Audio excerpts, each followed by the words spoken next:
Good morning, ladies and gentlemen. It's my pleasure and my privilege to welcome you on behalf of the EU and our 34 partners to the final conference of the promotion project. Short for Progress on Meshed Offshore HVDC Transmission Networks, we present to you a North Sea grid for the European Green Deal, which is the result of over 4.5 years of consortium building, preparation, analysis, simulation, high power testing, discussion, standardization, and dissemination. My name is Cornelis Plet, and I'm a principal consultant with DNV-GL Energy. In this role, I've had the honor to be the coordinator of the promotion project and will be your virtual host for today. We had, of course, hoped to see you in person today and show some of the tangible results of the promotion project in real life. But as you can imagine, the circumstances do not permit this.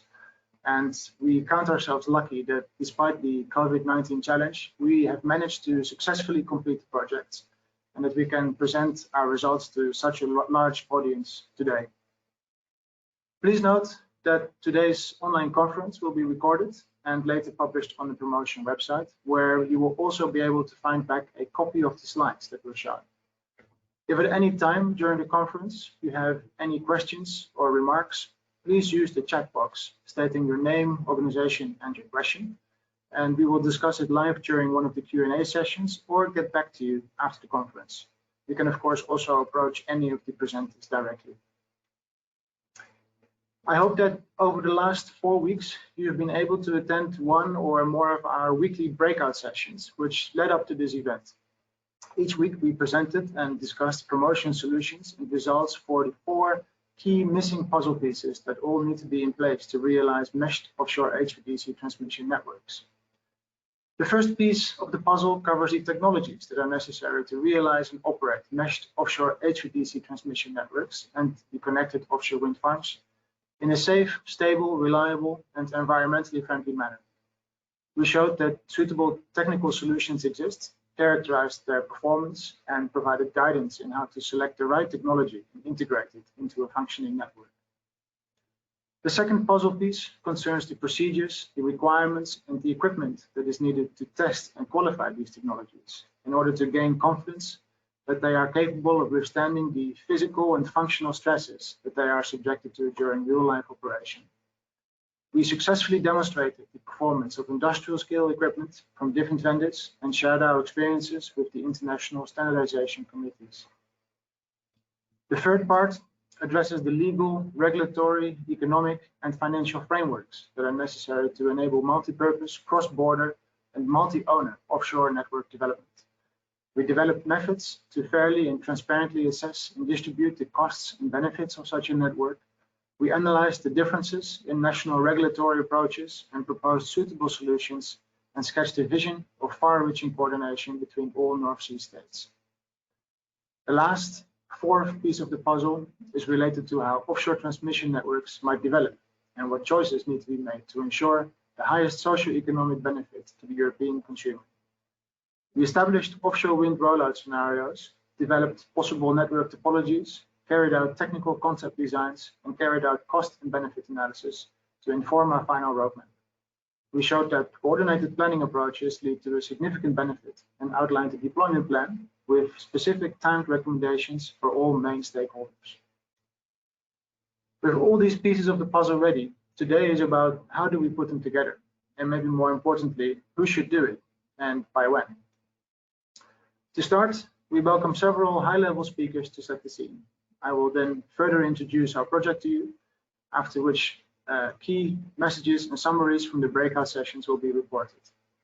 Following this, a panel of leaders of the offshore wind and HVDC industry will share their vision on how to make a next step in the realization of offshore HVDC networks, followed by a wrap-up and close at 3 o'clock. In between, we will have 2 Q&A sessions to answer your questions and, of course, a lunch break. Without further ado, I would like to welcome our first speaker of the day, Ms. Catharina Sikow-Magny, who is Director of Internal Energy Markets at the Directorate General for Energy at the European Commission. In this position, she is responsible for EU energy policy and has kindly agreed to share her vision on offshore grid development and its importance in the light of the European Green Deal with us today. Ms. Sikow-Magny, thank you for sharing your time and vision with us. The digital floor is yours. Thank you very much, Cornelis. Good morning, ladies and gentlemen. I'm very pleased to be here today to open the promotion final conference and to see how you put together the different pieces of the puzzle. The outcomes of your work, of the project and this conference are very, very well timed. Let me tell you why. So first, the European Green Deal recognizes the huge potential of offshore energy, and offshore wind is a key element to build a power system largely based on renewables. And it is in the heart of the integrated energy system that we are building for a climate neutral Europe by 2050. The transition to a climate neutral continent will in fact require a very significant scaling up of offshore wind in Europe. Today, we have something like 22 gigawatts. The potential we see in our sea areas is between 240, 440 gigawatts by 2050. So we are clearly speaking about a step change.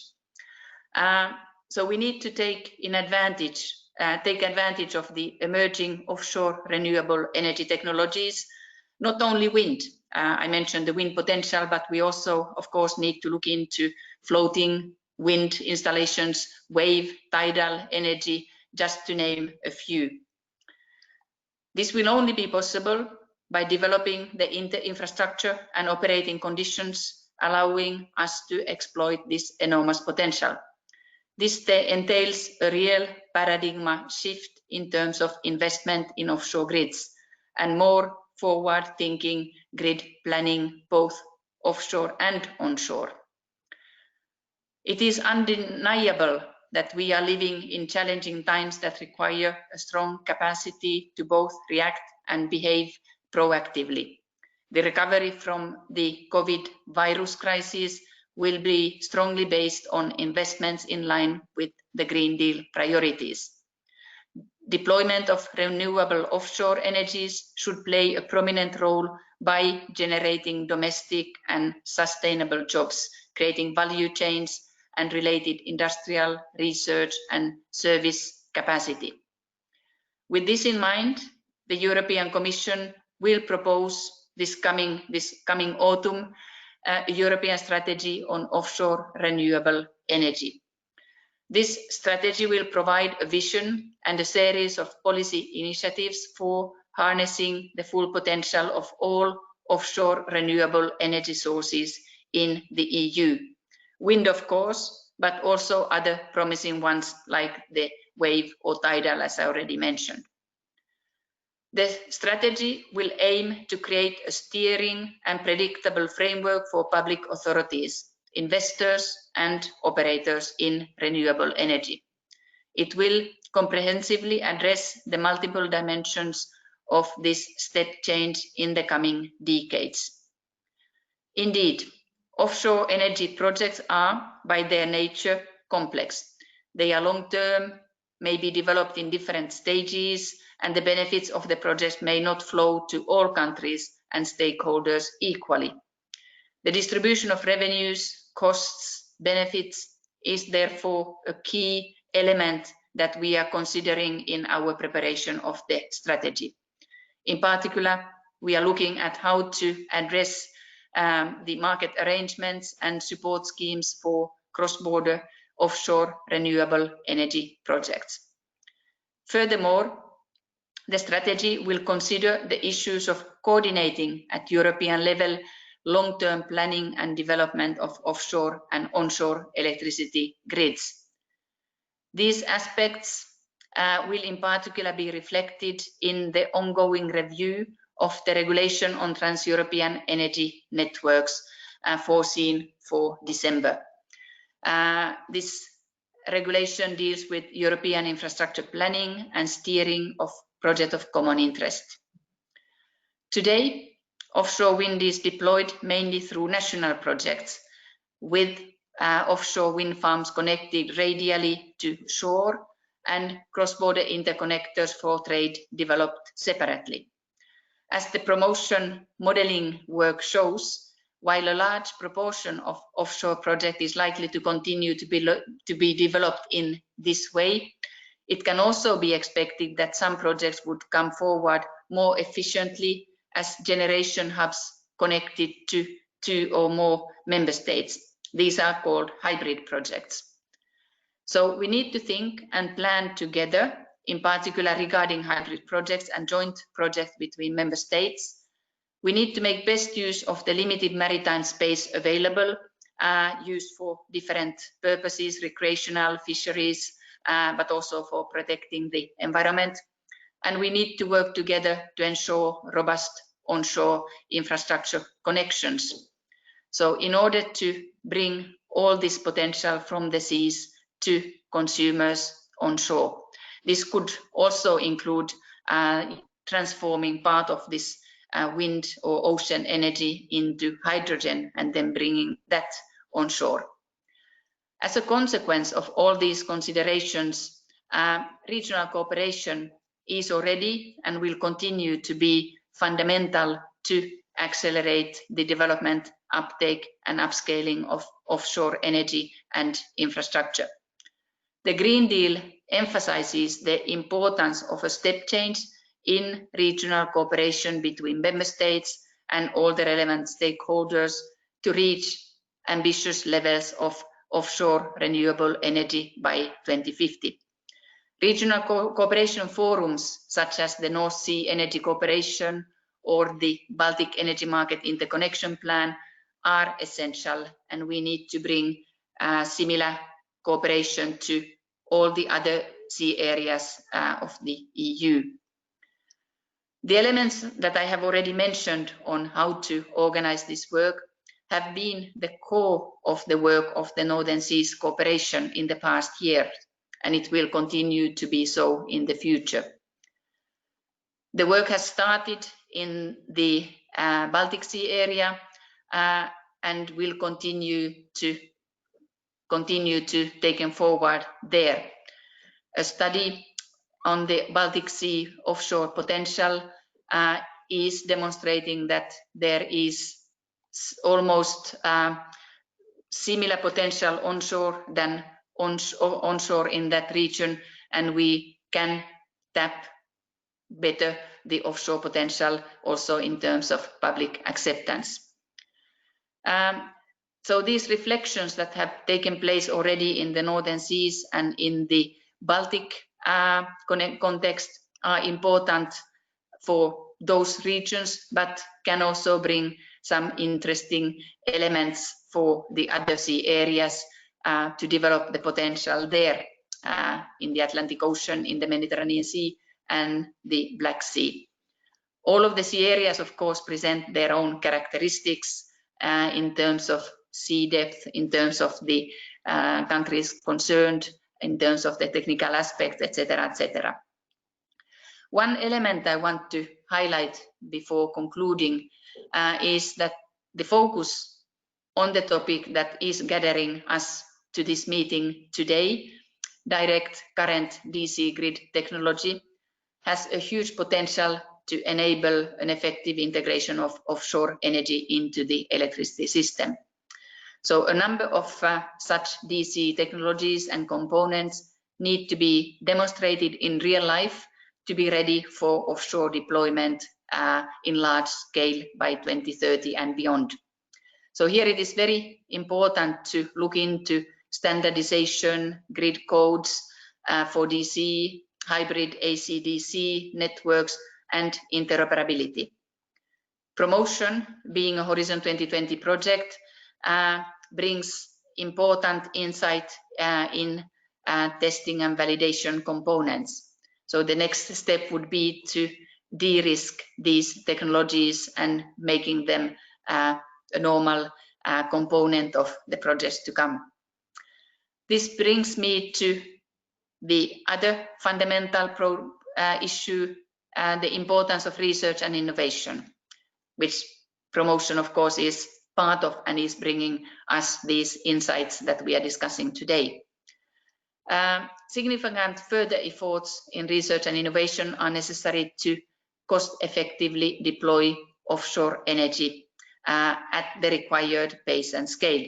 We are speaking about a step change. We are speaking almost of a paradigm shift in terms of tapping to the huge potential in the sea areas. So we need to also ensure that the European technological leadership is maintained and promoting the European offshore value chains.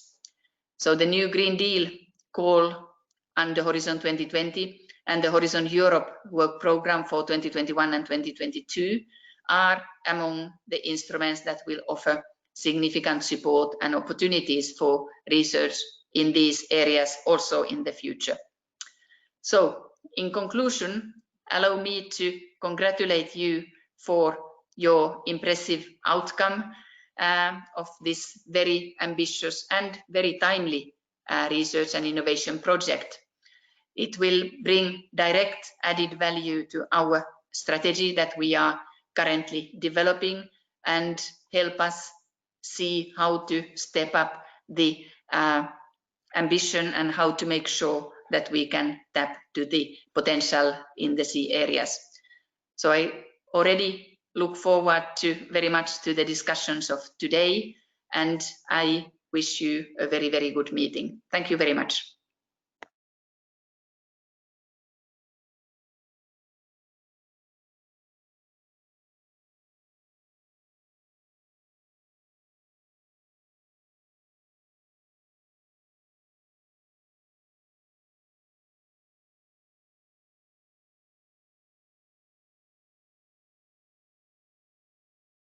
Case, would you do us the honor?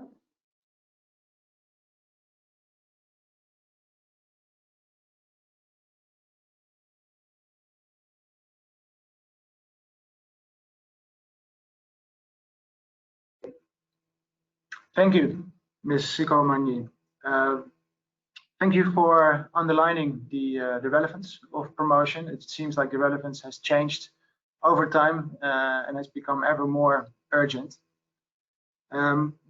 Thank you also for sketching a wider picture. Of course, it's not about the North Sea alone, and we hope that our work has given you and your colleagues useful tools to help you make decisions that need to be made over the coming years. Now, our next speaker is Mr. Andreas Feicht, who is State Secretary with BMWi, the German Federal Ministry for Economic Affairs and Energy. In that role, he will chair the North Seas Energy Cooperation, which is a cross-border group of 9 European states and the European Commission as its members. Combined with Germany's 2020 EU Council presidency, Mr. Feicht is in a unique position to drive the changes and the collaboration that is necessary to make real steps towards offshore grid development in the Northern Seas. Unfortunately, he could not join us live today, but he has been so kind to leave a pre-recorded video message for us, which we will play for you now.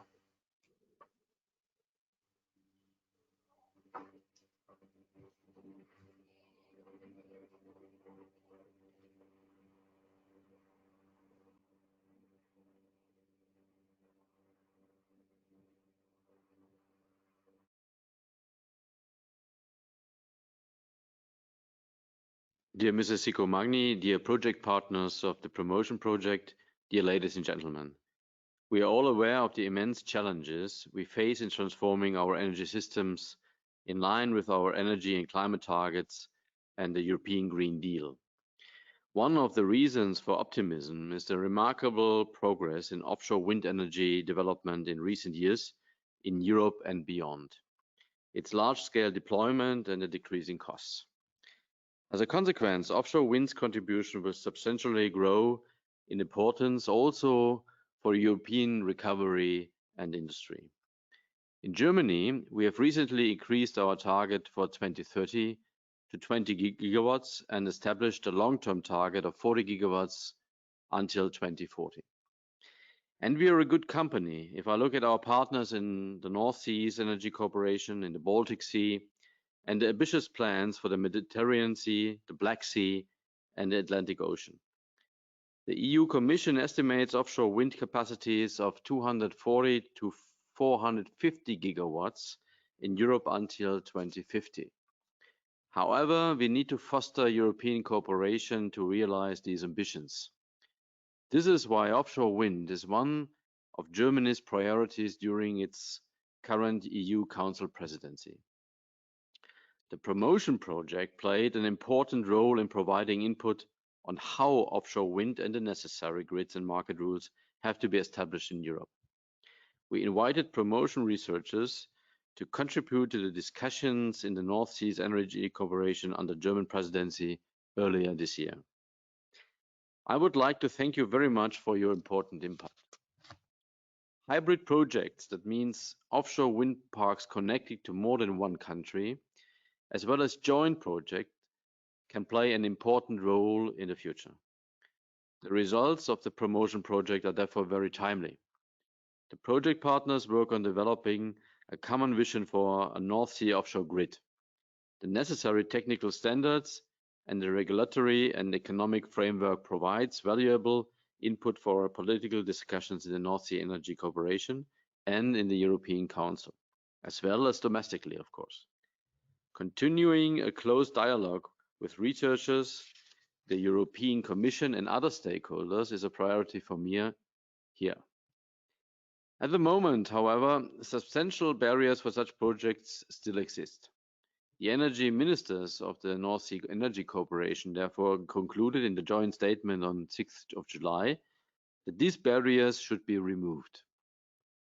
In order to do so, we want to promote the idea of an EU enabling framework for cross-border renewable projects during our EU Council presidency.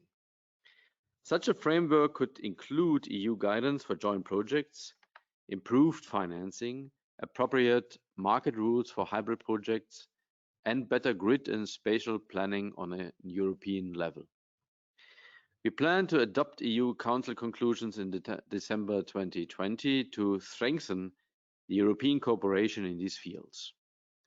In this context, we welcome and look forward to the EU strategy on offshore renewable energies, expected to be published in autumn this year. I would like to thank all of you who participated in and contributed to the promotion project and very much appreciate the support of the EU Commission for offshore wind. I would like to encourage you to continue your efforts, everyone in their different roles, towards a European offshore grid and fully exploring offshore wind potentials, and I wish you a very successful conference. Thank you very much.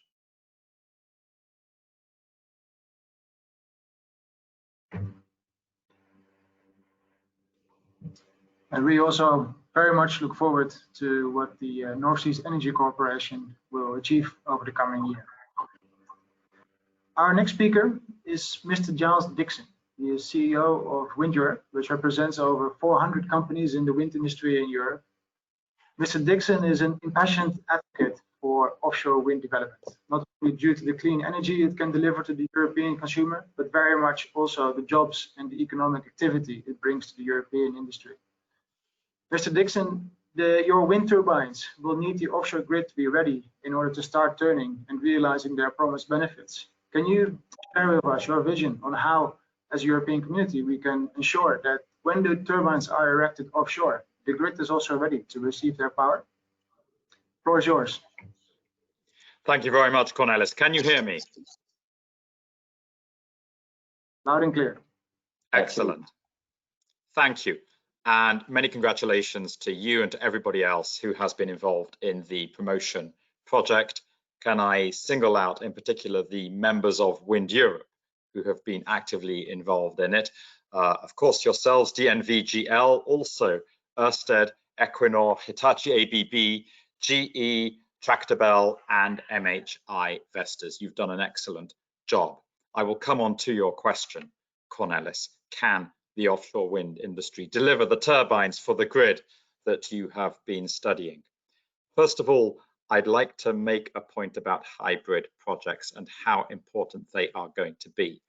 And this, I think, will serve to put your own project in its right place in terms of its crucial importance in the future energy system.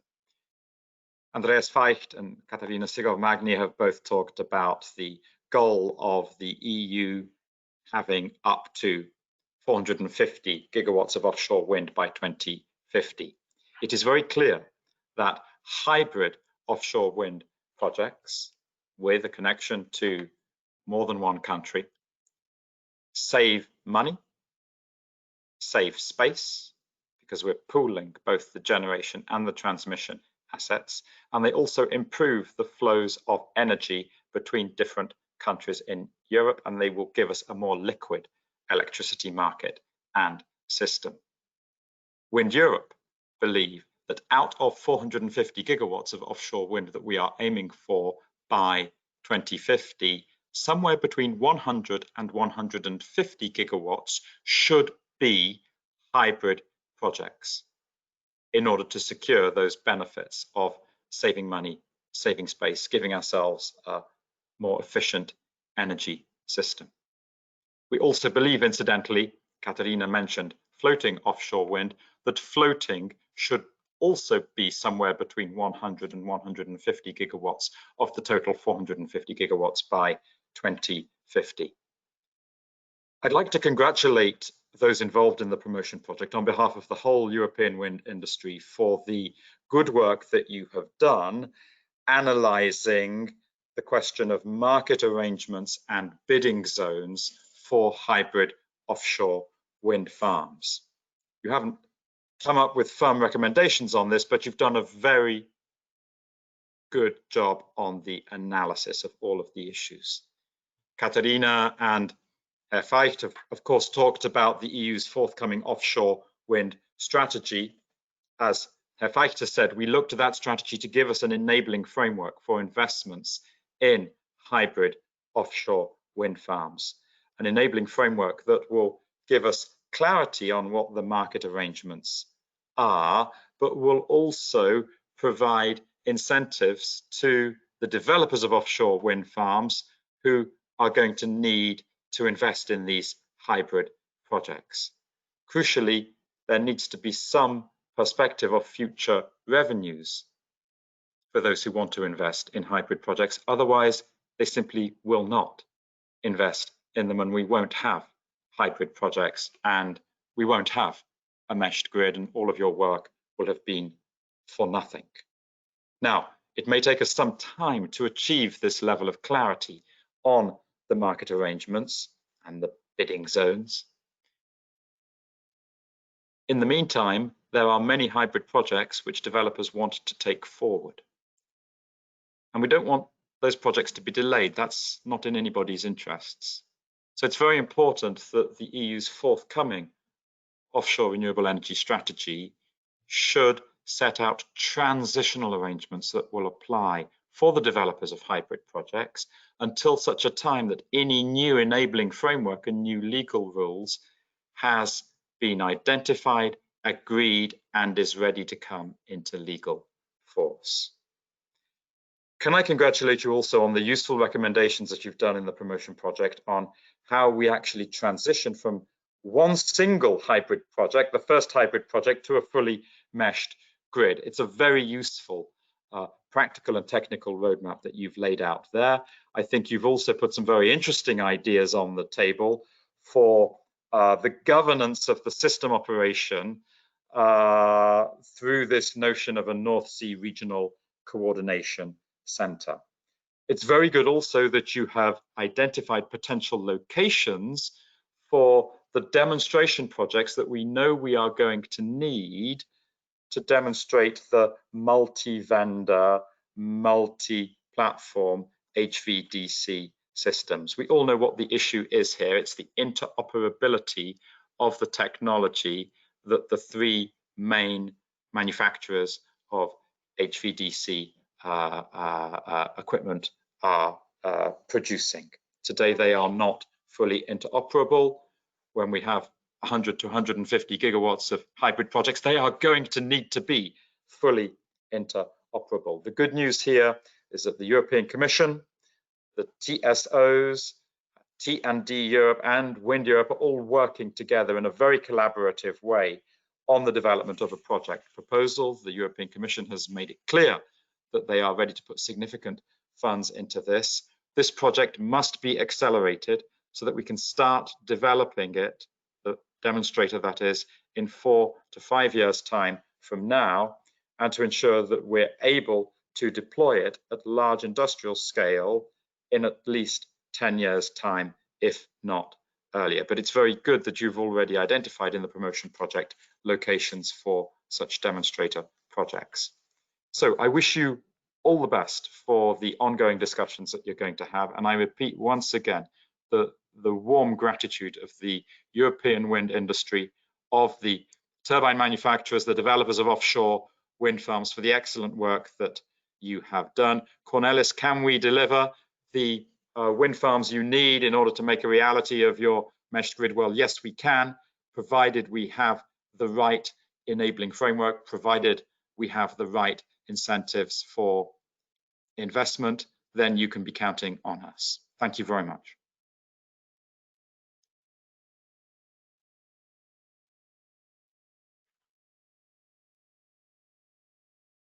Thank you, Giles.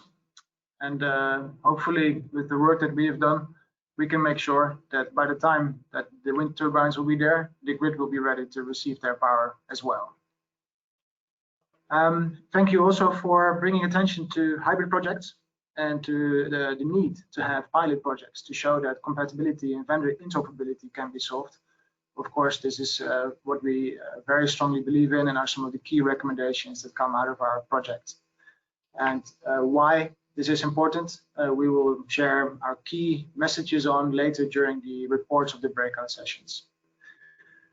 Also, before we get into the reports of the promotions key messages, I will provide some background and an overview of the project. So we need to address the question of what drives offshore grid development. As was already mentioned several times this morning, by 2050, we need to realize 200 gigawatts of offshore wind generation in the North Sea. And this is a 10-fold increase from what is installed today. In addition, by 2030, the EU member states must have realized an interconnection capacity to their neighboring states equal to 15% of their own total installed generation. And it's combining those two into one grid that drives the need for hybrid infrastructure. Now, many researchers and grid planners have asked themselves the question, how should the offshore grid be designed to realize the export of this amount of wind generation and to interconnect the North Sea states?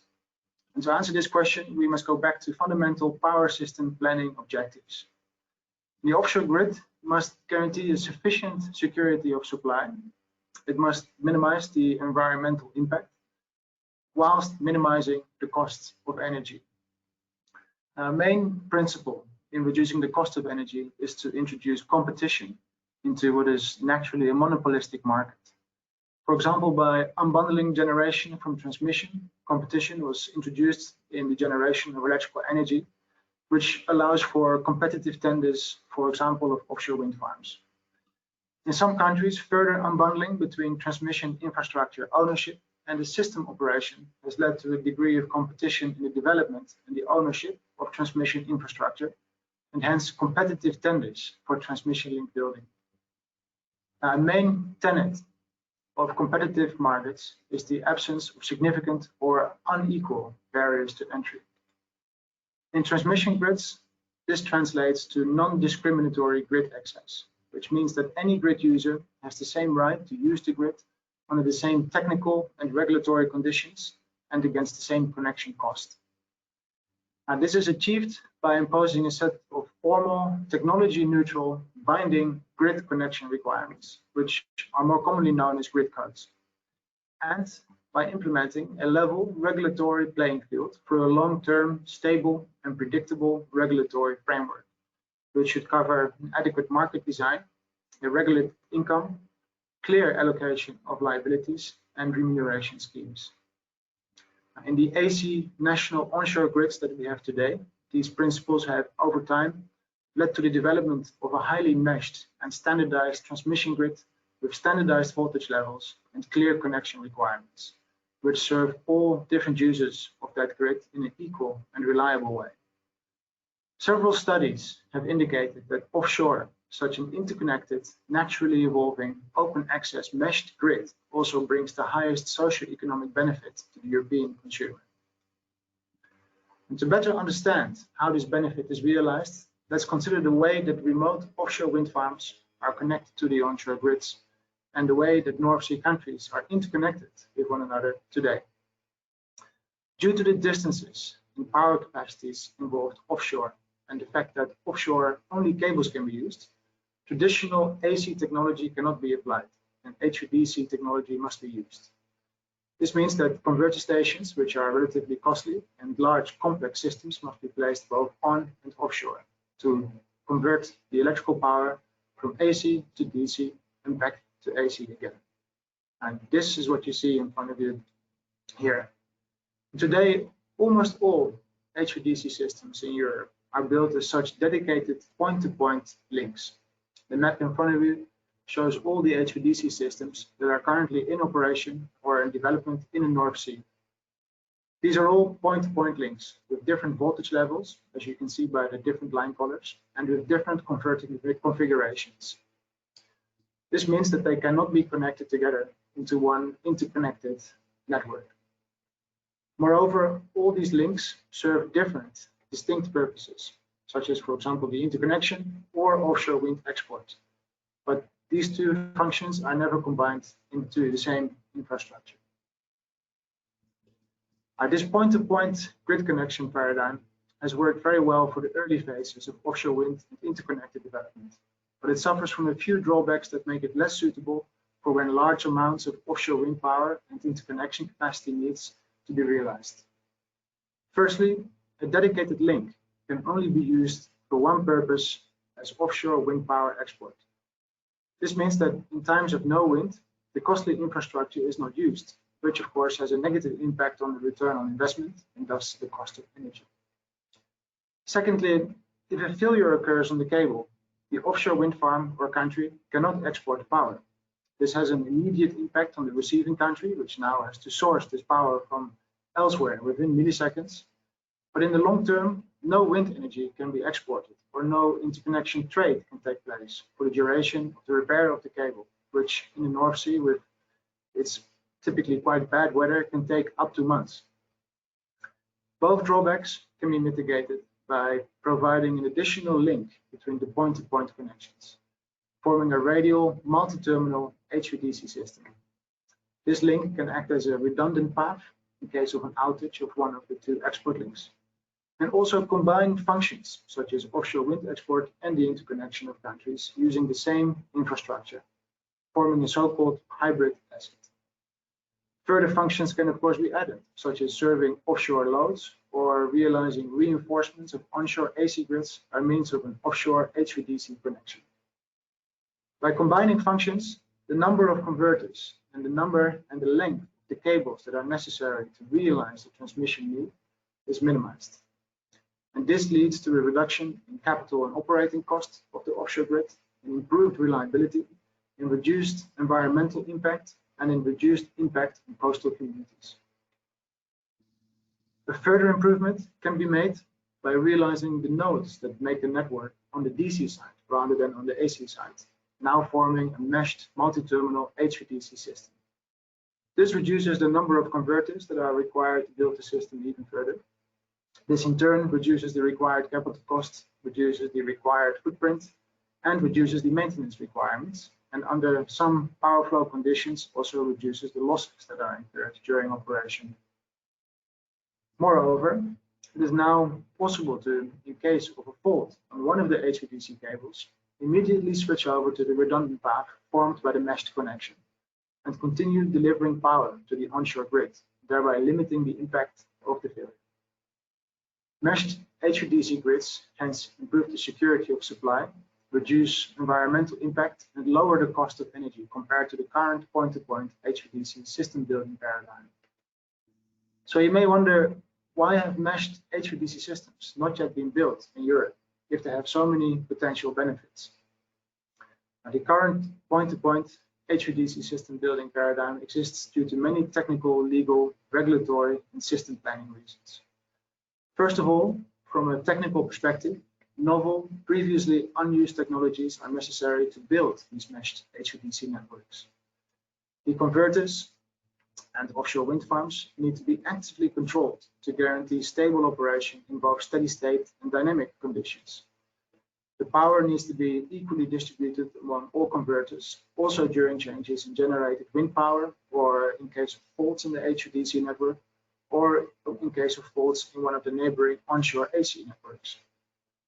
Moreover, the offshore wind farms are expected to take over some of the roles that conventional power plants have today, such as black start functionality and frequency support, which requires further coordination of the control systems.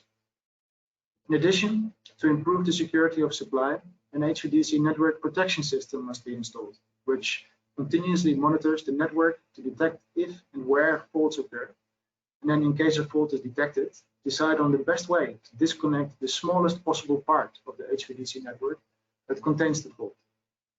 It has to do so quickly and selectively enough so that operation in the healthy remainder of the network can be restored before the impact of the DC fault on the AC grids has become unacceptable. HVDC circuit breakers and converters that are capable of interrupting DC fault currents are necessary to physically disconnect the faulty part of the network. Due to their high cost, this fault clearing equipment can only be placed at certain strategic locations in the network, balancing their selectivity with the impact of a DC fault on the AC grid. To build the HVDC network nodes offshore, gas-insulated substation equipment is necessary, which, by being 90% smaller than the air-insulated substation equipment, greatly reduces the cost of offshore platforms. Currently, SF6 gas is used for this type of technology, but that has a strong greenhouse potential, so alternatives must be developed for use in these future HVDC grids. These technologies to build multi-terminal HVDC networks were considered immature up to now, and due to a lack of testing procedures, standardization, and technical connection requirements, the equipment from different vendors was not interoperable with one another. Moreover, different point-to-point HVDC projects were both physically located far apart and realized in different times, so their ratings were optimized for their particular business case and not chosen to be compatible with any potential future neighboring links. From a regulatory perspective, there are borders of 6 different countries running through the North Seas. The national regulatory frameworks in these countries bordering the North Sea, although adequate for the onshore AC grids, had large differences between them, creating an unequal playing field offshore. Moreover, well-intended supranational regulation designed to overcome this did not foresee the need to be combining the different purposes into the same hybrid infrastructure, forming another hurdle in the uptake of combined use, or as we call it, hybrid infrastructure. Promotion's objective was to break through this status quo. Organized in different work packages over the course of the last 4.5 years, we have improved and matured the technology understanding. We researched, we analyzed, modeled, we extensively simulated and compared the most promising topologies, strategies, and key components to build, control, and protect HVDC grids and the connected offshore wind farms. Based on this, we have developed recommendations for how to specify and implement these strategies and how to validate their performance both technically and economically. We have verified the compatibility of different types of technologies and the extent to which they can be integrated into one functioning HVDC system by formulating recommendations for technology-neutral connection requirements. We have developed definitions of common interfaces between protection components, and we created common specifications and test requirements to support interoperability between equipment from different vendors. A clear set of recommendations to achieve compatibility through coordination of stakeholders on all levels has been worked out and actively disseminated. The results have been keenly shared with the relevant international standardization bodies, and several new standardization initiatives have been started as a direct result of this promotion work. We have carried out a gap analysis of the legal and regulatory frameworks applicable to the North Sea countries, proposed solutions for differences between them, and formulated a clear set of recommendations for regulators, policymakers, and politicians to realize a level regulatory playing field in the North Sea. We developed a fair and transparent cost and benefit analysis method for HVDC system development. And we have proposed a market design which enables competitive multi-purpose infrastructure use and ensures a stable income and incentive for offshore wind farm developers.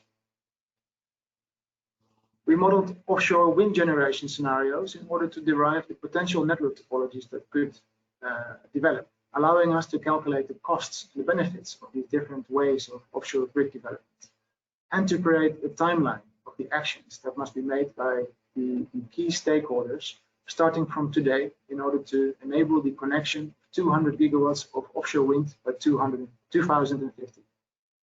We have identified several sites that are suitable for multi-terminal HVDC grid pilots through extension and DC connection of existing projects, and we carried out techno-economic feasibility studies to show that these projects are clearly viable and bring a real benefit.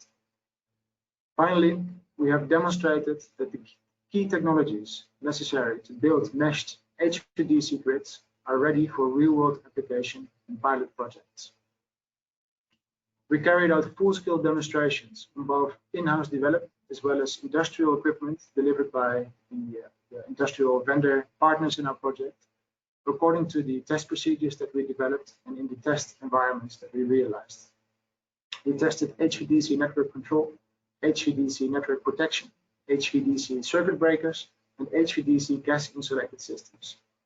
All these demonstrations were carried out in the presence of selected stakeholders such as transmission system operators, developers, and policymakers to really drive home the message that the technology is ready for a pilot. Our consortium consists of 34 partners from 11 different European countries who have collaborated intensively over the last 4.5 years, enabling both young and experienced experts from both technical, legal, and economic backgrounds to get to know each other and to also build their personal networks. The project has had a total budget of 42 million euros, of which 34 million was subsidized by the EU, and the rest was funded by industrial partners, also largely as in-kind contributions, such as delivering the costly test objects for demonstration. Our partners represent the whole offshore HVDC grid value chain. So of course, the users, the companies that have to make it happen, the transmission system operators from 6 different countries were included. The manufacturers of HVDC equipment, HVDC cables, and offshore wind turbines, the leading universities in the field of offshore HVDC grid control and protection, consultancies, offshore wind farm developers, testing laboratories of transmission equipment, and of course, industry associations and research institutes. Now, before we get into the sharing of the results, we would like to know who you are, who is in our audience. So we have a small poll. Please indicate where you come from so that we have a better idea of who is joining.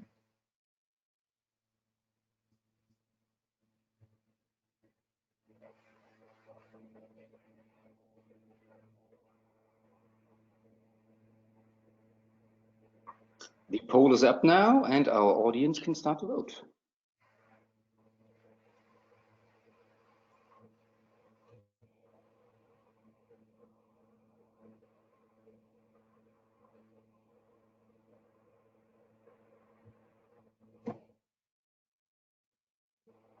And the votes are still coming in.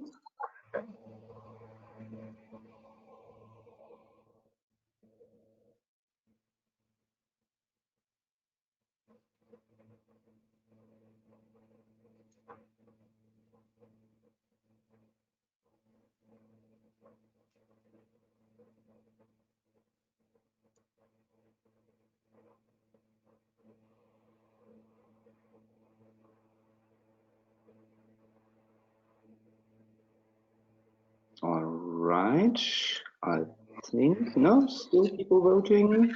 Bear with us for a second. Please let me take this moment to remind you that we now also have the opportunity to answer a few questions. So if you have any questions, please feel free to share those in the chat box.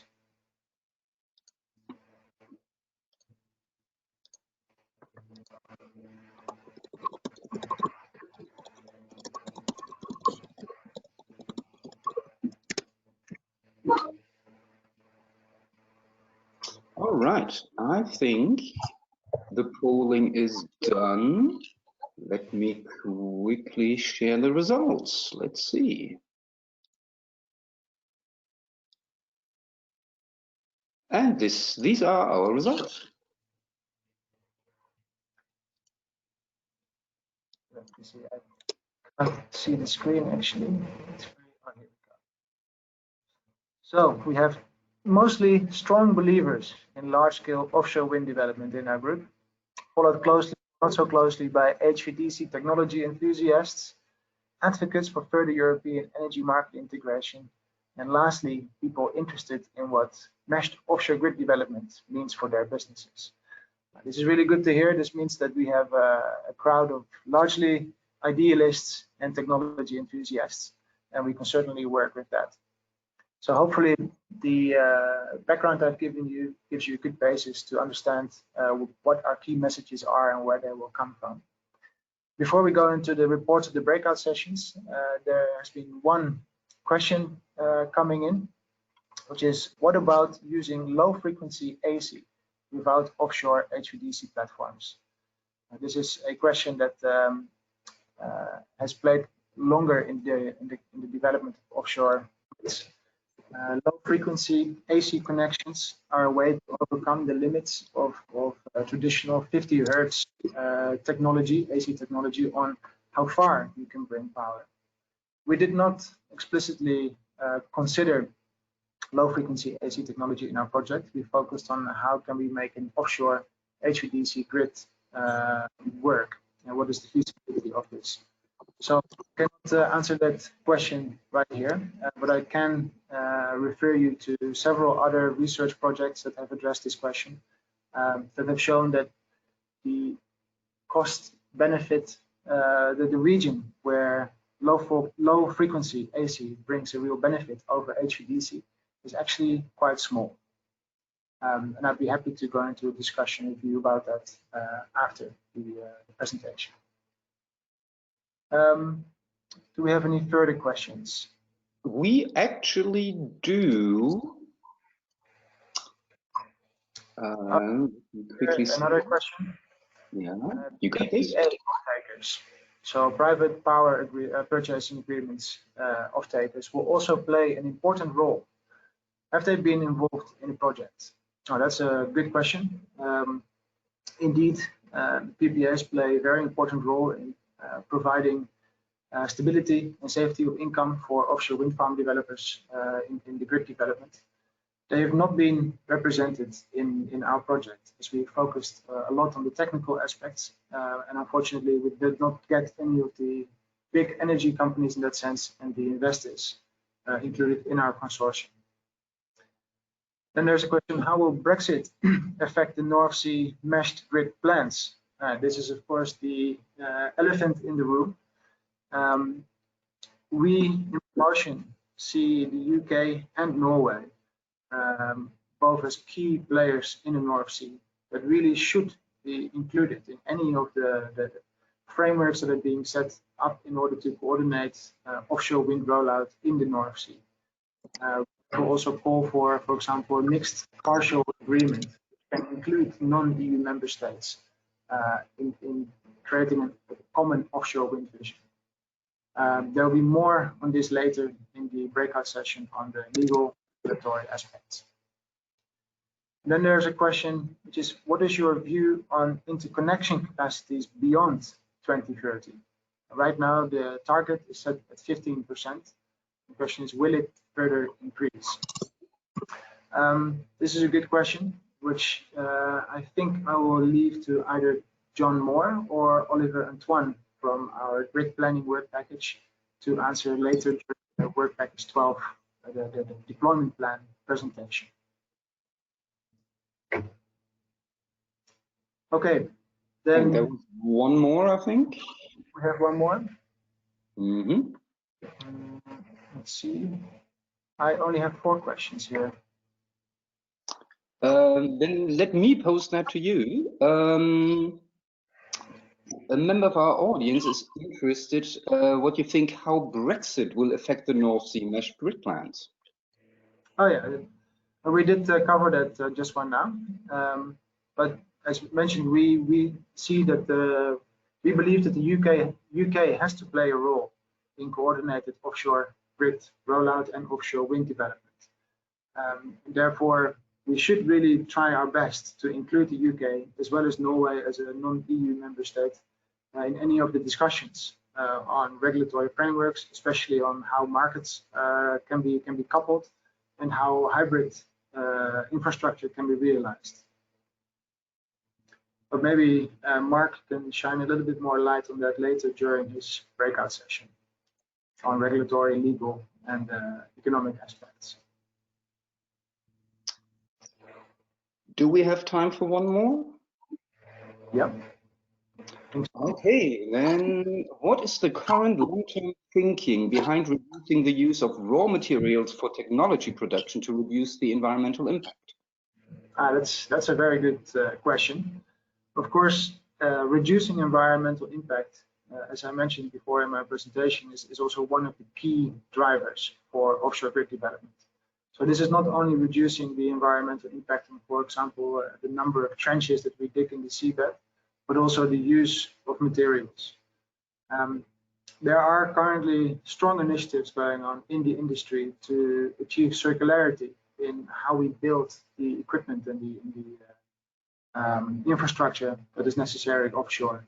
So, for example, being able to recover the copper that is used within the cables that are used onshore. There are many initiatives in trying to reuse the materials used for example, the blades of offshore wind turbines. But one of the key aspects in this is that this equipment and these wind farms are built and installed in such a way and decommissioned in such a way that they can be retrieved.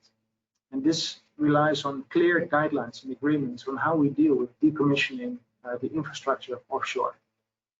And this is also one of our recommendations, that a future agreement between the North Sea states should include clear guidelines on how to decommission and how to handle decommissioning of offshore wind farms in, for example, the cost-benefit analysis that is arranged for them. Interesting questions. And I hope that we will be able to give more depth to the answers of those questions in the breakout sessions, which you will get the reports now. So with that, I hand over to the first of the breakout sessions, which is by Christina Brantl from the University of Aachen. Thank you for your attention, and I hope you enjoy the rest of today's presentations.